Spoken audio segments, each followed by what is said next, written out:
Selamat sore, terimalah salam di dalam Dharma. Namo Sang Hyang Adi Budaya, Namo Buddhaya. Namo Buddhaya.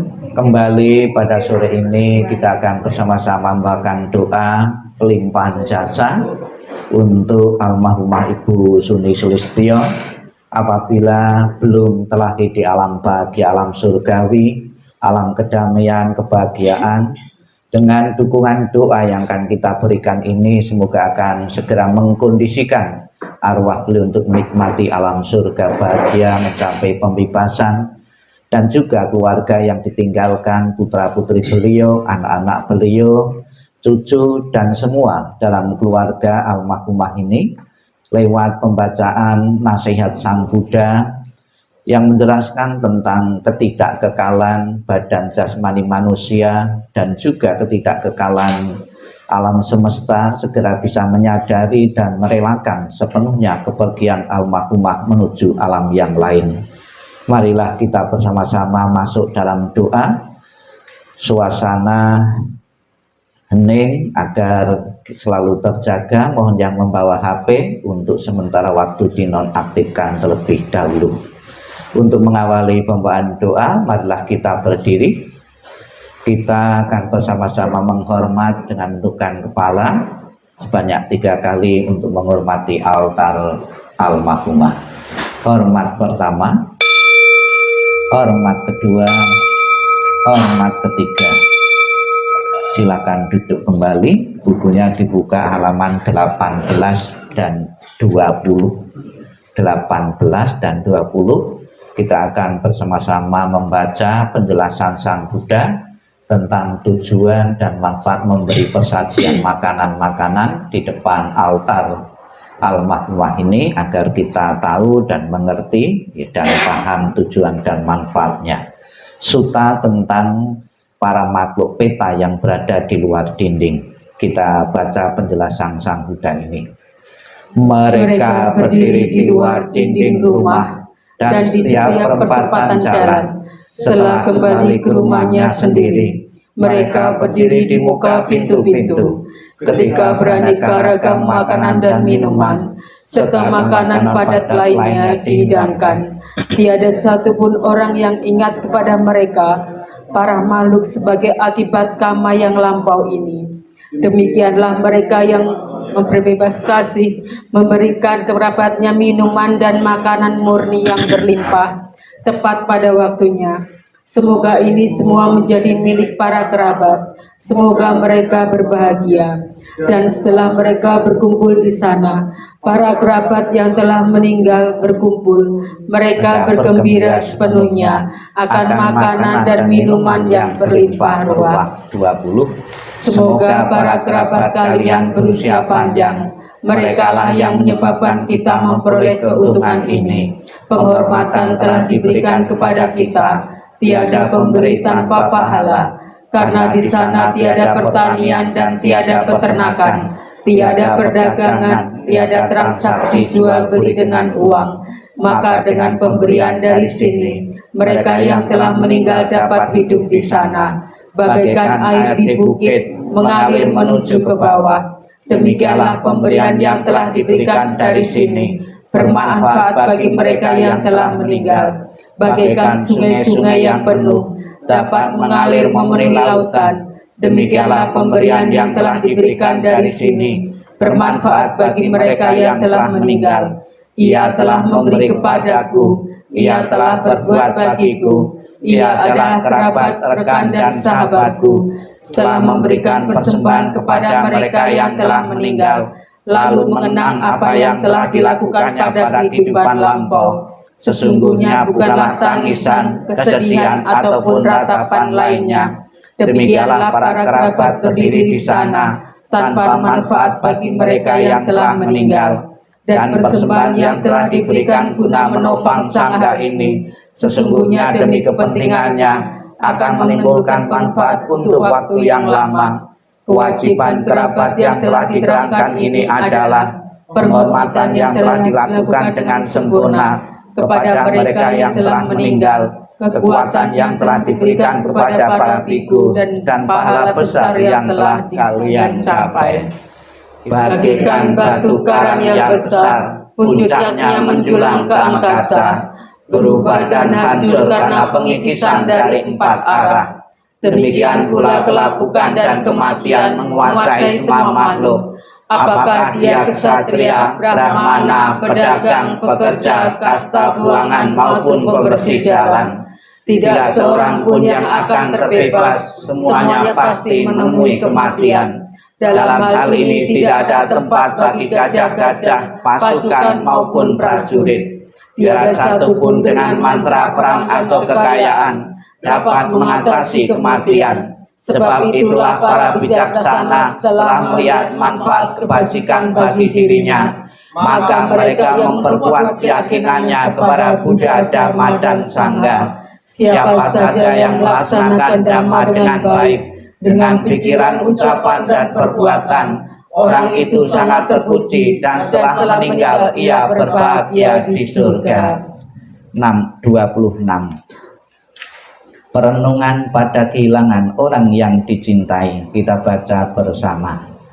Harta dan kekayaan apapun yang ada, pelayan, pegawai, dan semua yang saling bergantung, semuanya harus ditinggalkan ketika kita mati. Tetapi apapun yang dilakukan seseorang melalui tubuh, ucapan, atau pikiran, itu semua adalah miliknya, itu semua yang dibawanya, dan itu semua yang mengikutinya laksana bayang-bayang. Semua yang hidup pasti mati, kehidupan berakhir dengan kematian. Kesejahteraan makhluk tergantung pada perbuatannya, memanen hasil dari perbuatannya sendiri, baik perbuatan bajik maupun yang buruk. Mereka yang melakukan perbuatan buruk akan pergi ke keadaan alam sengsara, dan mereka yang melakukan perbuatan bajik akan mencapai keadaan alam penuh kebahagiaan.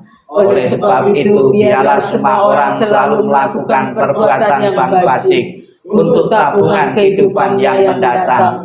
Perbuatan bajik membawa kebahagiaan di masa depan. Hidup tidak pasti, kematian adalah pasti. Kita baca bersama. Tidak kekal adalah sifat segala sesuatu yang berkondisi. Mereka muncul dan lenyap. Setelah muncul, mereka akan musnah kembali. Dengan tercapainya keseimbangan, maka tercapailah kebahagiaan. Tidak berapa lama lagi tubuh ini akan terbaring di tanah, tersia-sia dan tidak memiliki kesadaran, tak berguna seperti batang kayu. Ia kematian datang tanpa diundang. Ia telah memisahkan kehidupan tanpa persetujuan. Seperti datangnya, demikian juga cepat perginya.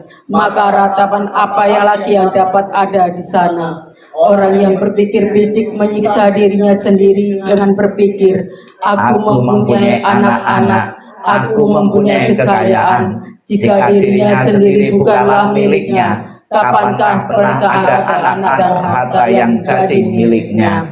28,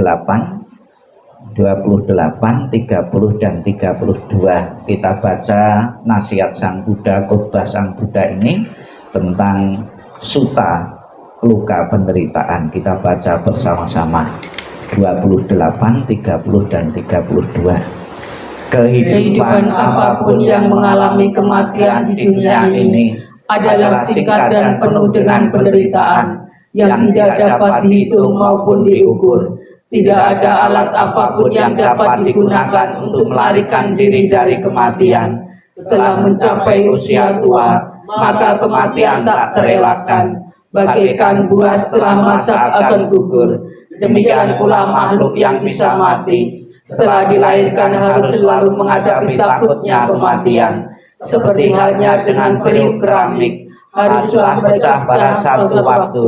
Demikian pula kehidupan dari makhluk yang bisa mati setelah ditentukan untuk berpisah. Para remaja dan pemuda yang bijaksana dan yang bodoh, semua ini berada di bawah bayang-bayang kematian.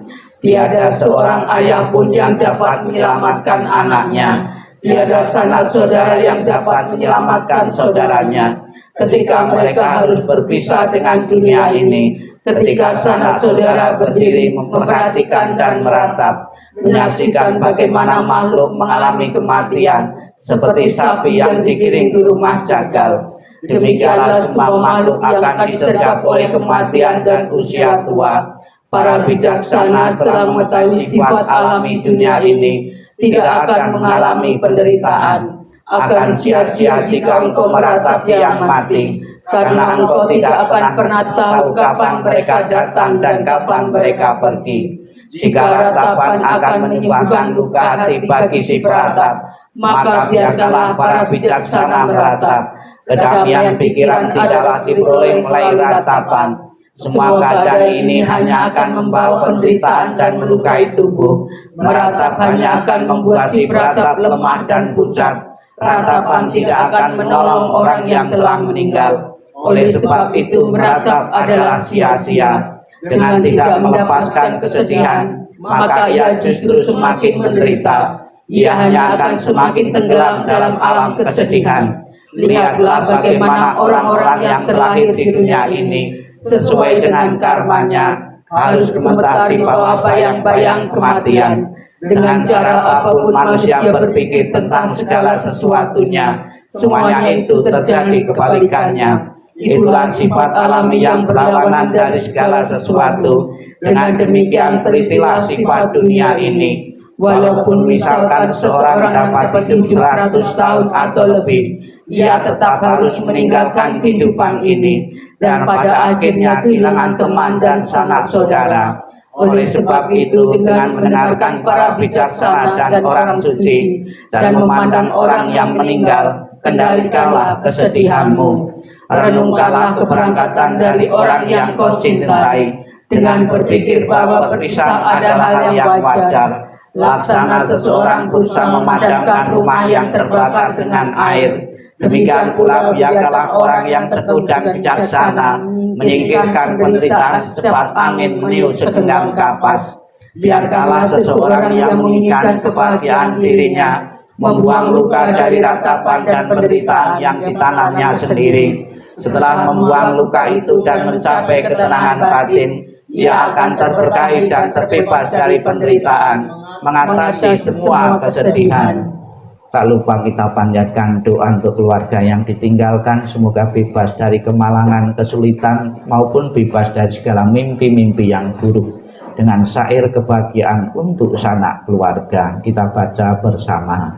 Semoga seluruh kemalangan, kesulitan, dan tanda-tanda jelek, berbagai bencana, penyakit, pengaruh jahat, kegagalan, semua ancaman bahaya, ketakutan, mimpi buruk yang tak diinginkan, semoga semuanya lenyap berkat kekuatan Buddha. Semoga seluruh kemalangan, kesulitan, dan tanda-tanda jelek, berbagai bencana, penyakit, pengaruh jahat, kegagalan, semua ancaman bahaya, ketakutan, mimpi buruk yang tak diinginkan, semoga semuanya lenyap berkat kekuatan Dhamma. Semoga seluruh kemalangan, kesulitan, dan tanda-tanda jelek, berbagai bencana, penyakit, pengaruh jahat, kegagalan, semua ancaman bahaya, ketakutan, mimpi buruk yang tak diinginkan, semuanya lenyap berkat kekuatan Sangha. 34. Sang Buddha mengatakan dalam Pangsukula-gata, segala sesuatu yang terbentuk tidak kekal adanya. Demikian pula Ibu Almarhumah Ibu Suni pernah mengalami kelahiran, berkembang, dan akhirnya meninggal. Itulah sifat kudrati dan alami. Setiap apapun yang pernah dilahirkan pasti akan mengalami kematian. Semoga Ibu Almarhumah segera menyadari dan melepaskan dari segala bentuk pemelekatan yang pernah dipunyai di rumah ini, dimanapun, sehingga akan mengambil kebebasan untuk kelahiran-kelahiran berikutnya sesuai dengan perbuatan-perbuatan, kebaikan-kebaikan yang pernah ditanam beliau semasa hidupnya. Kita renungkan anicca wata samkara, segala sesuatu yang terbentuk tidak kekal adanya. Mohon para romo untuk memercikan air di altar leluhur. Anicca wata samkara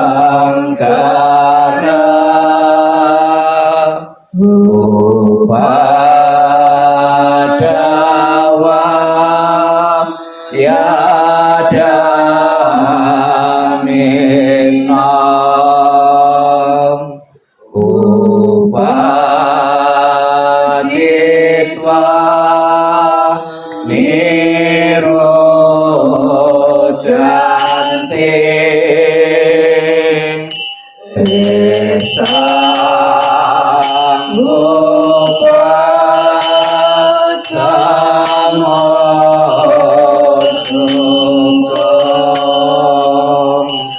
Sabe sata maranteca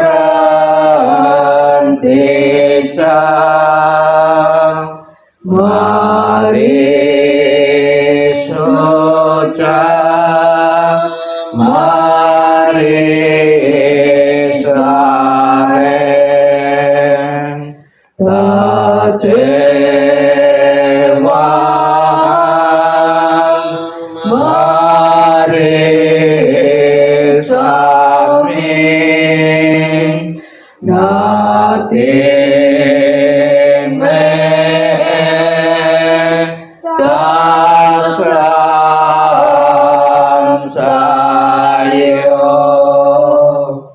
bukunya ditutup, masih di bawah. Setelah kita bersama-sama mengulang kembali sabda-sabda Buddha, nasihat Sang Buddha untuk memberikan kekuatan mental maupun pemahaman yang benar akan hakikat kehidupan, siapapun tanpa kecuali akan mengalami kematian. Marilah kita lanjutkan dengan sikap hening, sikap merenung. Keluarga yang ditinggalkan, putra-putri beliau, anak-anak beliau maupun cucu semua yang hadir di sini akan diingatkan oleh pesan moral Sang Buddha yang mengingatkan tentang kebaikan, tentang pengorbanan seorang ibu, seorang mama, tentang kasih sayang yang pernah diberikan seorang mama untuk anak-anaknya.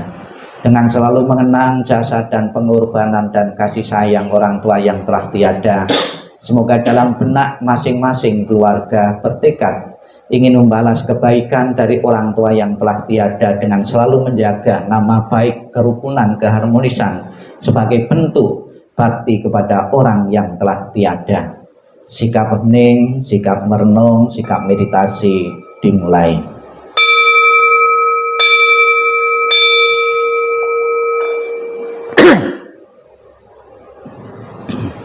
Kematian dari orang yang dicintai sukar terlukiskan penderitaannya, tetapi berpisah dari yang dikasihi juga sangat menyakitkan. Bila anak berjalan jauh, ibu merasa khawatir di kampungnya. Dari pagi hingga malam, hatinya selalu bersama anaknya. Dan air mata berderai jatuh dari matanya. Seperti monyet menangis diam-diam, demikian dalam cinta seorang ibu pada anaknya. Sedikit demi sedikit hatinya hancur.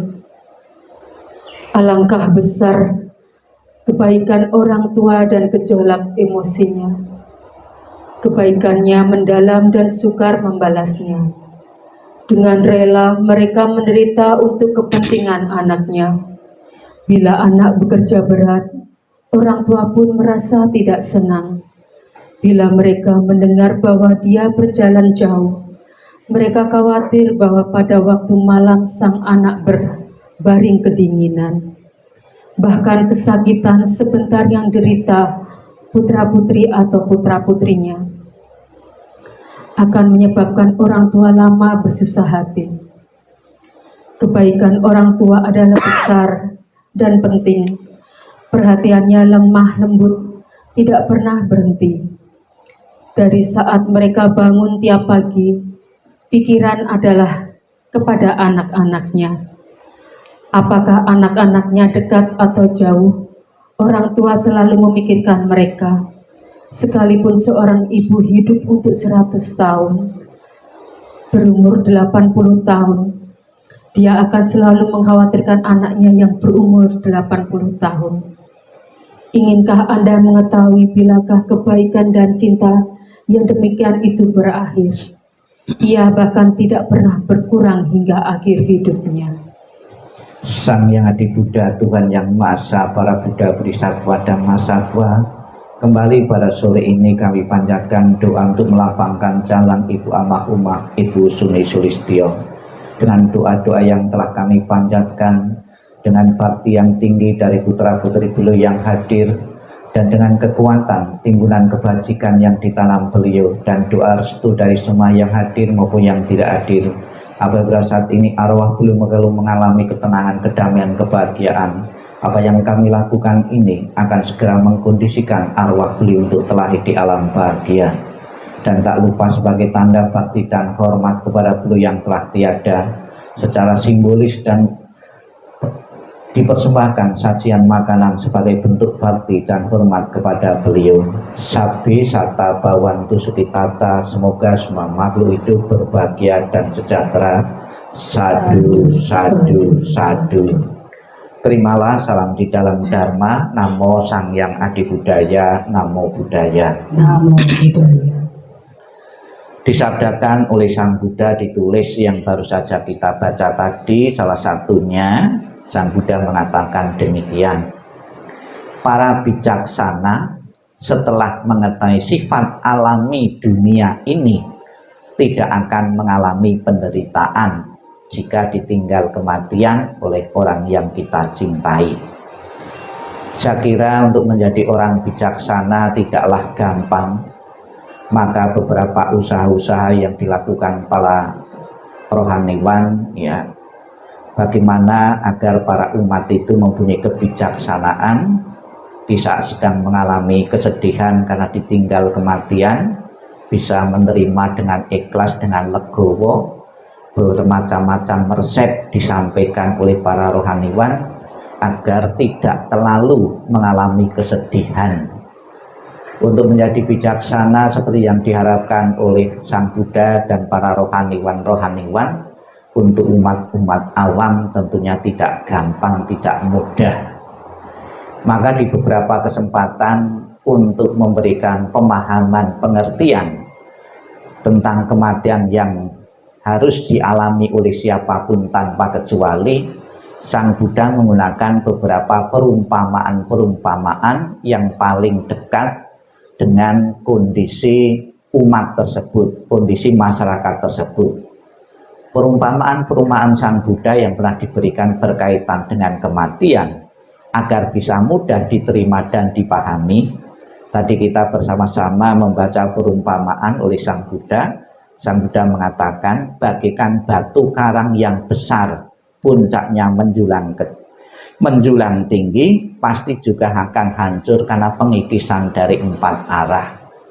Jadi setegar apapun ya yang dimiliki kondisi seseorang, karena proses waktu, proses umur, proses kesehatan yang tidak menentu, cepat atau lambat pasti akan mengalami juga.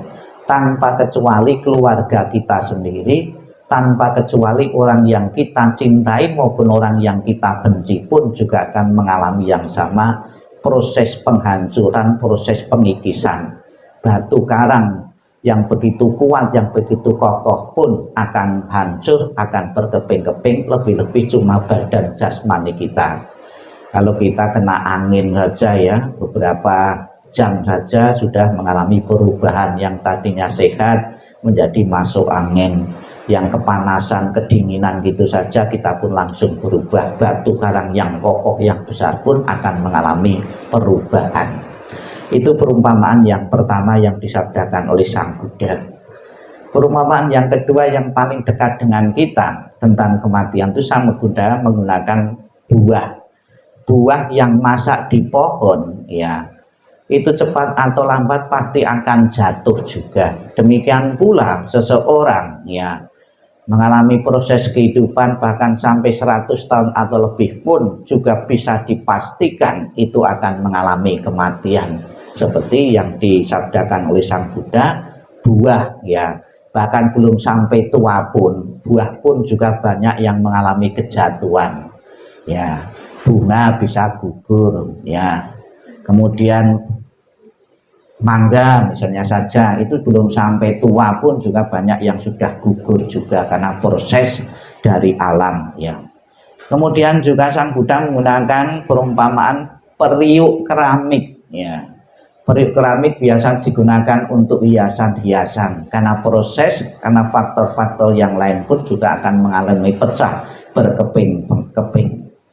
Kemudian juga di saat kematian atau saat ini pun kita bisa melihat di depan kita ada bunga. Bunga ini dipetik masih seger, nanti sore kemudian akan layu. Demikian pula proses kehidupan yang kita alami ini pun juga tidak jauh berbeda dengan bunga ini. Dipetik masih seger, nanti sore sudah layu. Mengingatkan kepada kita bahwa kehidupan yang kita jalani adalah kehidupan yang tidak abadi, tidak kekal adanya. Dan juga buah yang kita pasang di sini, ya, kita lihat buah ini bisa dimaknai secara dhamma. Buah, segala sesuatu yang akan kita perbuat itu akan berbuah. Kalau kita menanam kebaikan akan berbuah kebaikan, menanam keburukan akan berbuah keburukan. Itulah ya simbol-simbol yang biasa dipakai di kalangan umat Buddha. Kemudian ada dupa, ya, dupa ini dibakar menyebarkan bau keharuman, mengingatkan kepada kita dhammanya adalah siapapun yang berbuat baik akan menyebar nama harum. Demikian pula kebaikan-kebaikan yang kita lakukan ini akan menyebar kemana? Ya, arah angin. Arah angin ini sesuai dengan dupa ini, namun kebajikan yang dilakukan bisa melawan arah angin. Kita di sini kebaikan kita, nama baik kita bisa tersebar kemana-mana. Ya. Bapak Ibu sekalian yang saya hormati, memberikan dukungan kepada seseorang yang telah meninggal, kepada orang yang telah meninggal. Di dalam agama Buddha, dalam Sigalawada Sutta disebutkan adalah satu kewajiban seorang anak kepada orang tuanya. Di saat orang tua kita masih hidup, sepenuhnya kita bisa berbakti dengan menyiapkan sarana dan prasarana yang dibutuhkan orang tua. Kalau di masa orang tua kita masih hidup, kita bisa ikut merawat raganya, fisiknya, badan jasmaninya. Telah meninggal orang tua kita, kita bisa merawat sukmanya atau arwahnya. Bagaimana merawat sukma atau arwah? Yaitu melalui pengiriman doa atau pelimpahan jasa. Yakinlah apa yang kita lakukan 2 hari ini hingga sampai 49 hari benar-benar bisa mendukung, membuat arwah menjadi bahagia. Saya masih diperhatikan, saya masih diberi persajian makanan-makanan, saya masih didukung dengan doa-doa. Semoga harapan keluarga untuk ketenangan, kedamaian arwah Ibu Almarhumah Suni Sulistyo benar-benar menjadi kenyataan dan keluarga sepenuhnya bisa merelakan dan mengikhlaskan kepergian beliau menuju alam yang lain. Sadu, sadu, sadu.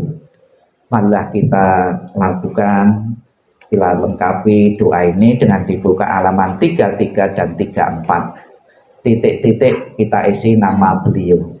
33 dan 34 kita baca bersama-sama. Dalam segala kerendahan hati kami panjatkan doa kepada Sang Hyang Adi Buddha. Dalam segala sujud kami panjatkan doa kepada para Buddha yang telah mencapai penerangan dan kebijaksanaan sempurna. Dalam segala rasa bakti kami panjatkan doa kepada para bodhisattva mahasata yang penuh berkah. Semua kekuatan doa, cinta kasih dan kasih sayang yang telah kami lakukan bersama keluarga hari ini kami persembahkan kepada para dewa. Semoga para dewa turut bergembira serta memberikan dorongan bagi beliau yang terkasih Almarhumah Ibu Suni Sulistyo.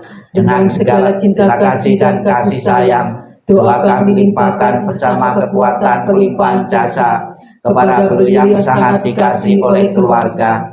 Dengan segala persembahan yang murni, dengan kasih sayang yang tiada batas, dengan segala kerendahan hati dari seluruh sanak keluarga, dengan semua doa dari kebajikan besar yang telah ditunjukkan oleh segenap keluarga, semoga jasa-jasa ini melimpah bagi beliau yang terkasih Almarhumah Ibu Suni Sulistyo. Dengan segala perlindungan Sang Hyang Adi Buddha, dengan semua karunia dari para Buddha, dengan segala kekuatan pahala para bodhisatta, dengan curahan kasih sayang para mahasata, dengan dorongan doa dari para dewa dan para brahma, semoga beliau segera memperoleh kehidupan penuh kebahagiaan dan kedamaian. Semoga kekuatan cinta kasih dan kasih sayang melimpah bagi sanak keluarga yang ditinggalkan. Semoga kekuatan ketulusan yang mendalam dari sanak keluarga memperoleh berkah kebajikan dan kedamaian yang tiada taranya dari para Buddha Bodhisatta Mahasata. Semoga para dewa, para brahma dan para mandu suci memberikan perlindungan bagi keluarga yang telah ditinggalkan. Semoga semua makhluk senantiasa bebas dari ketidaktahuan. Semoga semua makhluk berbahagia. Sabe sata bawantu sukitata. Demikianlah rangkaian pembawaan doa, semoga menjadi harapan keluarga, harapan kita semua. Almarhumah segera mengalami ketenangan, kedamaian, dan telah di alam surgawi benar-benar menjadi kenyataan. Sadu, sadu, sadu. Silahkan berdiri, kita akhiri dengan menghormat sebanyak 3 kali. Hormat pertama, hormat kedua, hormat ketiga. Namo Sang Hyang Adi Budaya, Namo Buddhaya.